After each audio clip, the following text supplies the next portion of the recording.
This week the theme seemed to be sanitation. What was and was not my job was kind of the battle cry.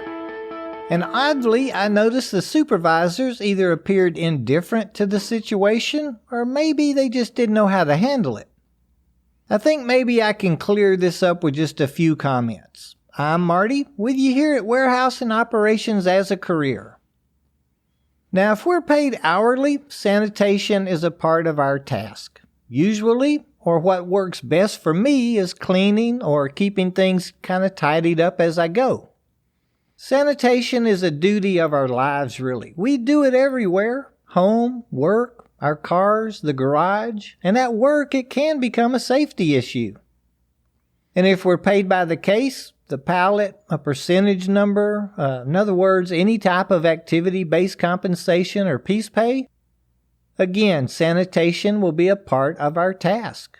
It'll be figured in. It'll be in writing somewhere, and besides all that, it's just the right thing to do.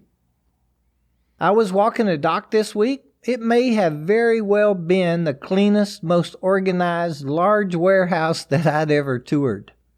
About every fifth dock door, they had a cleaning cart set up. It had a corn broom, a dustpan, what looked like to be a spray bottle of disinfectant, or maybe it was some kind of a cleaner.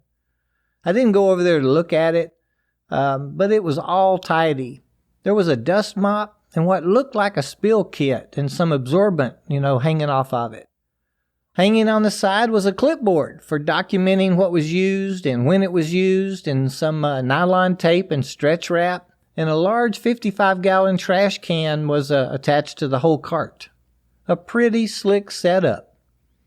Just while I was out on the front dock, and that might have just been like 30 minutes, I witnessed 3 people cleaning as they worked. The unloader would cut the stretch wrap off of the inbound pallet and take it immediately over to his trash can. The receiver was checking the pallets for dust and debris as they crossed the dock, and the forklift operators and order pickers, they were using a lot of cherry pickers to haul off the docks there. They all were checking that the pallets were properly stacked and true, and that the shrink wrap was adhered well to all the corners and was not going to hang loose once it was placed in the rack. All this just took seconds. It was just a part of their jobs, and to them, it was no big deal or inconvenience at all. I'm going to say it was just their culture. The company has a culture of clean. So what I was hearing was that some over-the-road drivers and third-party vendors were really bad about wanting to wait until the load or task was finished and then clean up the area, at least when they even took the time to clean their work area. We discussed how to remedy those issues. Now, it's a work in progress. Signage, floor markings, things like that are being considered, and I'll let you know how it all comes along. Another dock I visited was on the entire other end of the spectrum. That sounded kind of bad. I don't mean it was filthy by no means. I mean the culture there was more like, we'll get to it later. At the end of the shift, everyone would grab brooms and trash cans and get it cleaned up, and it'd look nice for the next shift coming in. Is there a right way or a wrong way? I think so. I visited with several supervisors and managers, and we discussed their experiences when it comes to sanitation. I think we can all recognize some of the benefits of keeping our work areas clean, like our first example did.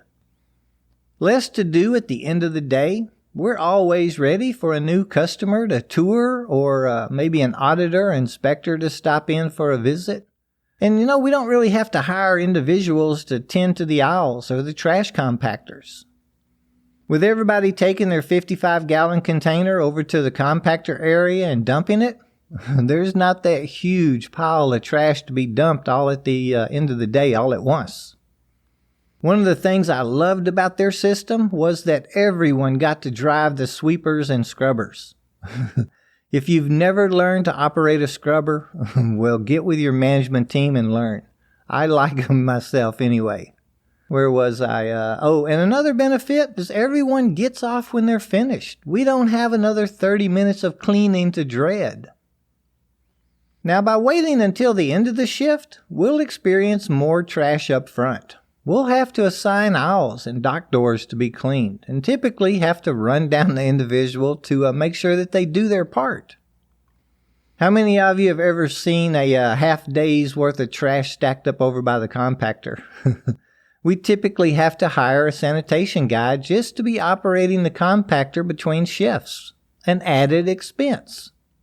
And in my experiences, OT will increase once we start asking our employees to be responsible for cleaning a designated area.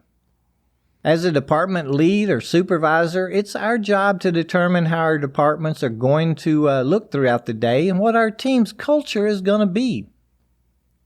I was speaking with a young supervisor that came from a facility like our first example, a clean-as-you-go program. And he's now working at a facility that, although they have a strong sanitation program, they do not clean as they go. They have a few sanitation people that tries to keep things picked up during the shift, and then everyone addresses their assigned aisles and areas at the end of the shift. That's his company's policy. He is a supervisor working with roughly, I believe it was 11 order selectors. Their area has 9 aisles to it. There are 3 other supervisors, each have about the same number of associates and just about the same size areas. His selectors carry trash bags on the side of their pallet jacks. Each person has a box that sits on top of their battery for broken boards or, balled up shrink wrap, just kind of general trash. He has them pulling by layers, so the pallets are always looking flat and true in the aisles. At the end of the shift, there's very little to do individually. They take their trash bags to the compactor and throw their shrink wrap in the baler. His crew works about 3 hours less a week than the other groups. They're paid on an activity system. By not working that additional 30 minutes or so each day, they are increasing their hourly rate. You know, one of the hardest things to learn as a young member of management or being on the front line is these kinds of responsibilities.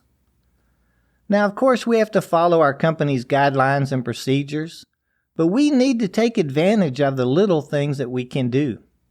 The example I gave you is a great look at how, while not ignoring the company's policy, he showed efficiencies in how they could be recognized. I spoke with his manager, asked her how he's coming along. She stated he was a young up-and-comer. She had to rein him in occasionally, but she'd rather have to rein in a young manager than have to keep pushing them to get something done. If what he did was so great, you may ask why aren't the other supervisors doing the same thing? Well, it's change. Even his crew did not like the idea of cleaning as they went. They had always done it the other way. It wasn't fair they were having to do it and the others weren't. Any of you leads or supervisors heard something like that before? He worked with them for a while, spoke to them intelligently and honestly. He asked that they give it a try and explained that he'd switch it right back if it didn't help them. Slowly, they started to get out earlier and earlier. It became the norm for his crew. They loved it. The other supervisors, or maybe it's their crews, just don't want to try and do something new. It's change. Change is hard, but change is good.